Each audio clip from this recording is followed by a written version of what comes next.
My mother-in-law treats my home like it's hers. She told my mom I'm a bad wife, because I don't cook enough for her son. She walks into our bedroom 20 times a day. Then, gave my sister-in-law the keys without telling me, and my husband just let her. Imagine waking up in your own home, only to find your mother-in-law barging into your bedroom uninvited. Not once, not twice, but 20 times. Every single morning. She rearranges your furniture, undermines your words, criticizes your body, and somehow you're the bad guy if you say anything. Now imagine your husband's sister and her entire family showing up unannounced to stay in your tiny apartment, and you're the last person to know. Welcome to my life. A life where boundaries are shattered, respect is optional, and silence is the only thing keeping the peace. But not anymore. This is the story of how I went from silent to done. 3 years ago, my husband and I got married. It was a beautiful ceremony. The kind that seems like a fairy tale from the outside. Soft lights, laughter, friends and family raising glasses in celebration. I remember the way my husband looked at me when I walked down the aisle, like I was the only person in the world. And maybe, for a moment, I believed I could live in that bubble forever.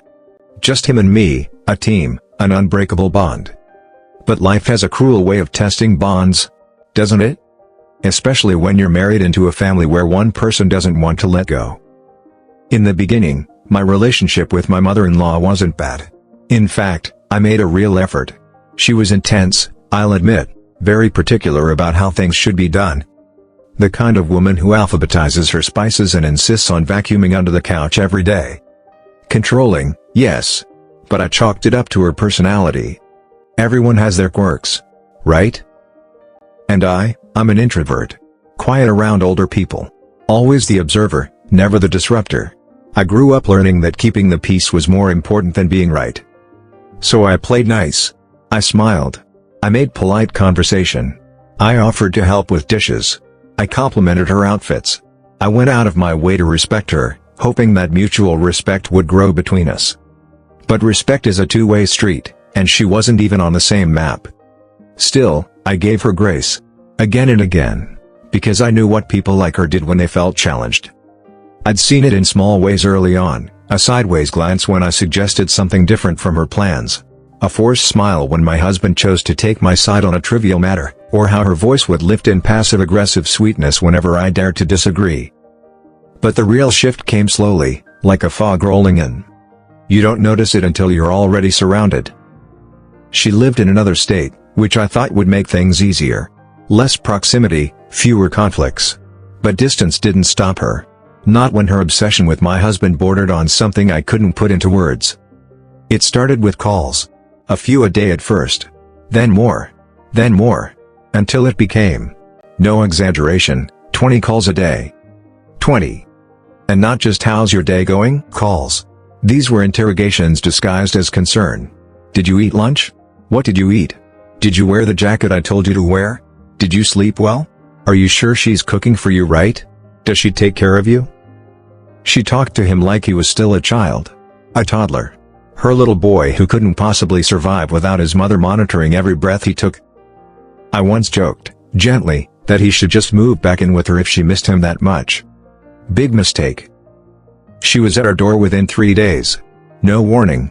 No heads up. She happened to be in town and decided to stay for the weekend. That weekend turned into a week. A week turned into 10 days. And during that time, something inside me began to break. She didn't just criticize me, she dissected me. My weight. My cooking. My cleaning. My clothes. My silence. I had gained maybe 4 or 5 kilos since the wedding. Nothing drastic. But to her, it was ammunition. "Oh, you've gained weight, haven't you?" she said, one morning over breakfast. I remember when I was your age, I was stick thin. No stretch marks, nothing. She glanced at my plate. "Are you sure you need that much butter?" She said it in a sweet tone. As if she cared. As if she didn't know that I used to struggle with anorexia. As if she didn't know I had fought years of body image issues and finally found peace in nourishing myself. But she knew. I had told her once, in an honest attempt to connect. And she weaponized it. The worst part? She said it every day. Not once. Not twice. Every single day she was there, she reminded me of how much better she was, how much prettier, thinner, more organized, more accomplished. I would go into the bathroom, lock the door, and cry. Every single time. Not loud sobbing. Just silent, steady tears.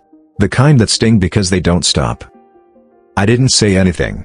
Because when I defend myself, I go all in.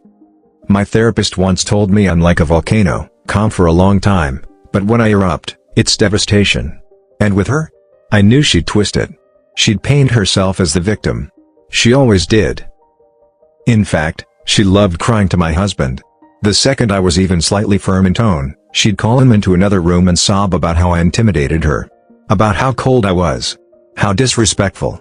And every time, he'd look at me, torn, confused. I started to feel like a stranger in my own home. There was one night I remember so clearly. My husband and I were about to head out for dinner, just the two of us. I'd bought a new pair of skirt shorts, knee-length, chic, and modest. I felt good in them for once. As I stepped into the hallway, she stood there. Her face twisted. "You're not wearing that, are you?" she asked. I was caught off guard. "Yeah, why?" "Sweetheart," she said with that fake pity tone. "You know those don't suit you. They make your legs look short. And with your figure now, maybe choose something more flattering?" She raised her hand, gently, but firmly, touching my arm and pushing me back toward the bedroom. "Go change. You'll thank me later." I did change. I stood in the closet, staring at my clothes, wondering when exactly I had stopped feeling like myself. That was the moment something shifted inside me. But still, I didn't explode. I didn't confront her. I told myself I had to pick my battles. But even when I tried to be invisible, she found ways to hurt me. She called my mother once, yes, my own mother. Said she was worried about me. That I was too sensitive, not cut out for marriage, and too weak to support her son. I found out because my mom called me, shaken and confused, asking if everything was okay. I remember hanging up the phone and sitting on the floor of our bedroom in complete silence. My husband walked in and saw me there, just sitting. He didn't say anything at first. Then he sat next to me, put his arm around me, and asked, "What happened now?" It wasn't until he saw me cry, truly break, that he finally confronted her. He told her, calmly but firmly, that she needed to stop. That she couldn't keep making comments about my body, my personality, or our marriage. She nodded. She apologized.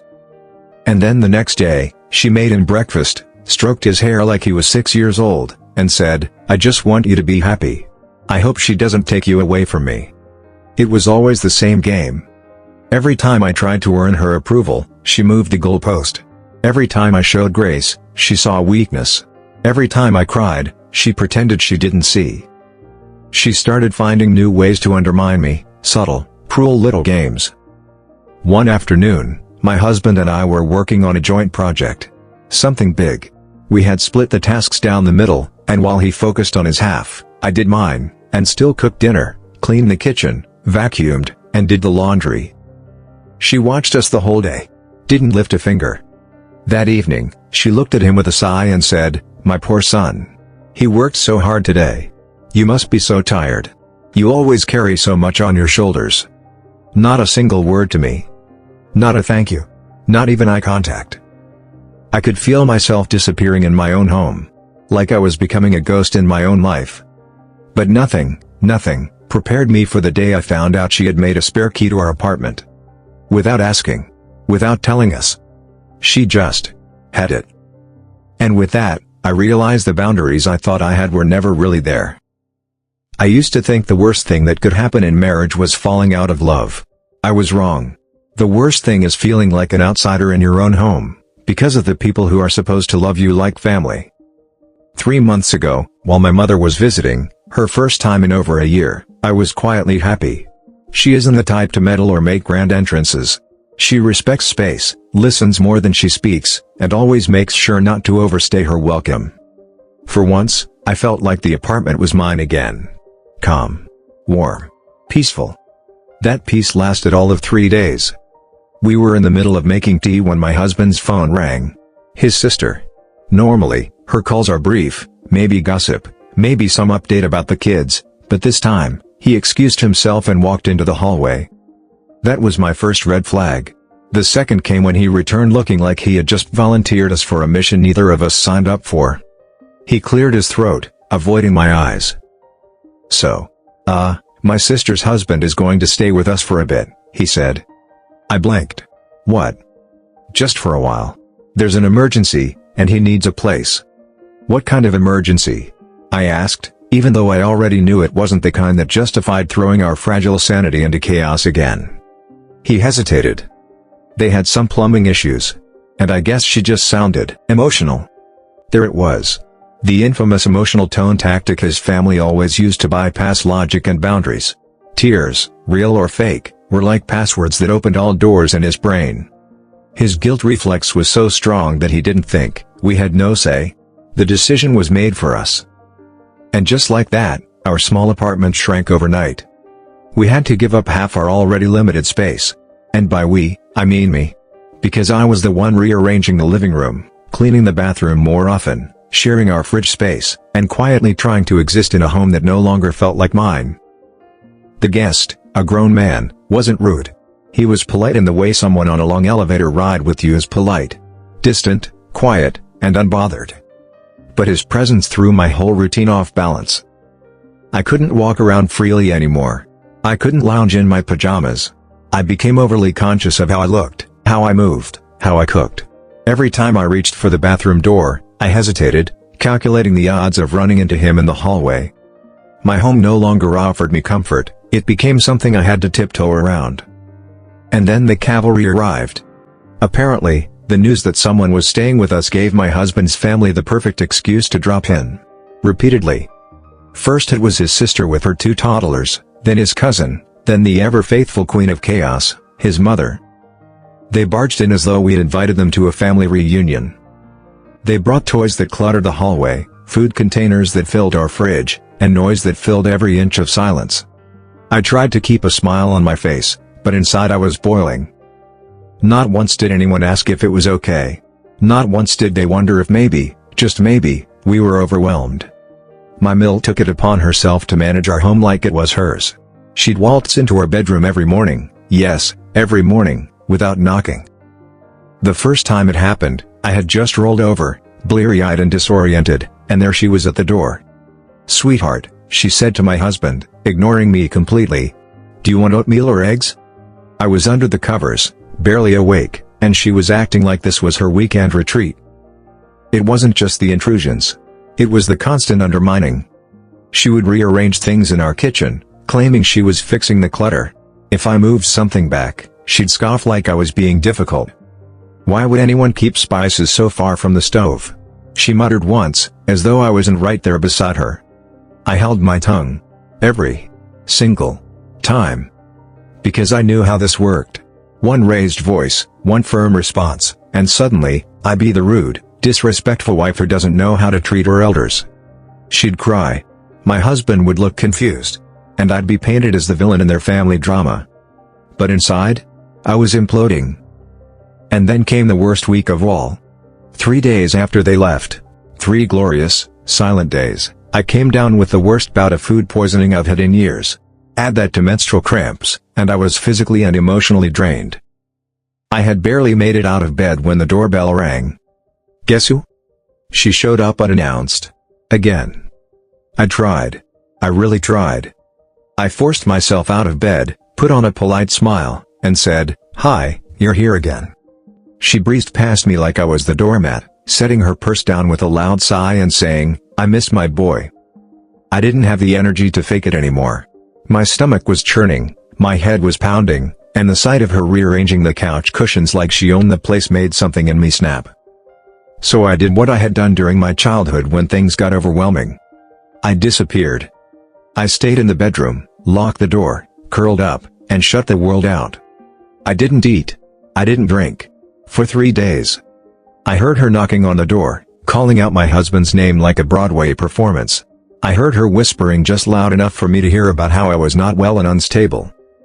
On the 3rd day, I forgot to lock the door after using the bathroom. She entered. Her face shifted immediately. "Why is the door locked?" she asked, arms crossed. "I just need some space," I said weakly, not wanting to escalate. "You can't shut out family like that," she snapped, voice rising. "You're supposed to be a wife, not a prisoner. What are you hiding from?" I didn't respond. But my body did. I froze. Literally froze. My muscles tensed, my throat clenched, and tears slipped out even though I didn't want them to. That's what trauma responses do, they don't ask permission. My husband walked in and saw me like that. I thought, for a brief moment, that he'd finally understand. That seeing me like this would flip a switch. Instead, he rubbed my back, looked at his mother, and said, "Mom, maybe just give her a bit of space. She's not feeling well." That was it. No confrontation. No, "Mom, this is too much." Just a half-hearted peace offering, and back to normal like nothing happened. She took his silence as a victory, and continued to twist the narrative like she always does. She told him I wasn't taking care of him, that I was distant, that I didn't give her time anymore, as if I owed her anything beyond basic civility. Then she called my mother. The conversation started with fake concern and ended with passive-aggressive stabs. "She's just so quiet lately. Doesn't talk to me much. I worry for my son. Oh, and by the way, maybe you could teach her how to cook soup the right way? Poor boy hardly gets a decent meal anymore." My mom didn't say much. She never does when she's seething. But the moment she hung up, she called me. And I just broke down, again. Because this isn't about soup. This is about erasing me from my own life. About making me feel like I'm always failing, even when I'm breaking myself in half to make things work.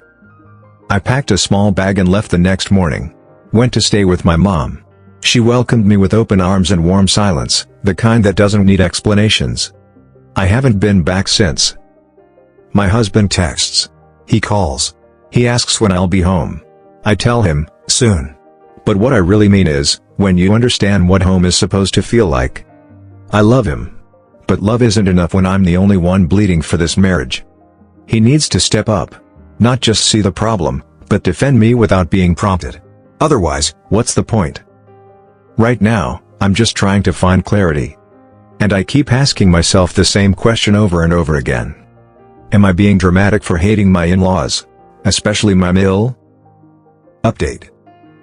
A few days ago, I was standing in my mother's tiny but cozy kitchen, stirring a pot of soup and finally breathing again after everything that had gone down over the past few months. It had taken a lot for me to step away. To physically remove myself from the pressure cooker of our apartment and all the mental gymnastics that came with managing my in-laws. I needed the break. Badly. Then my phone rang.